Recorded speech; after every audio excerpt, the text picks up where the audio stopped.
Today we're going to be making these roasted sweet potato wedges with a curry tahini sauce on top. I got this from Walder Wellness online, and honestly it was delicious. So if you want to get into the demo, keep on watching.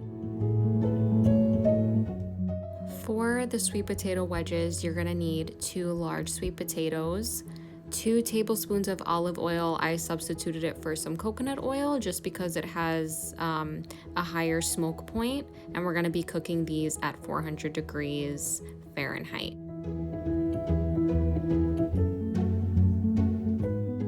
I had my dad help me cut the sweet potato into wedges just because raw sweet potato is really difficult for me to cut through just because it's so hard. But nonetheless, let's get into some sweet potato nutritional facts. So it's obviously a great carbohydrate source, has some dietary fiber in there. It is also rich in vitamin A, specifically beta carotene, which has antioxidant properties, and it helps to protect and prevent against cellular damage.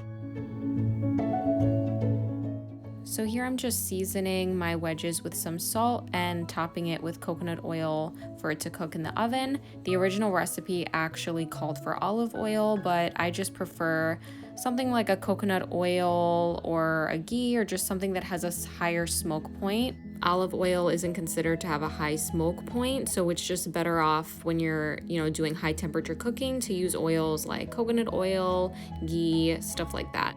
Place your wedges on a baking sheet and just keep them spread apart just as long as they're not on top of each other, just so they can cook evenly.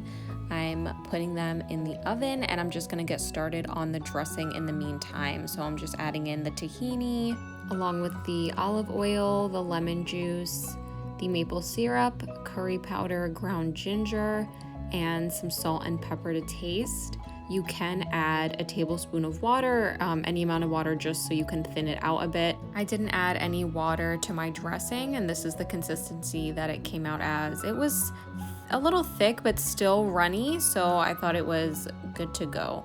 After around 15 minutes, my wedges were all done. I just poked them with a fork just to make sure, and they were done. So I'm just going to transfer them to a plate for plating and drizzle my dressing on top.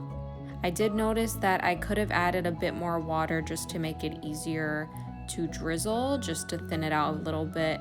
But either way, it was still really good. I don't even know how to really describe the taste of the dressing. It just has so many different flavors. It's tangy, it's salty, it's sweet. It is just the perfect combination, and I was really pleased with how this recipe came out.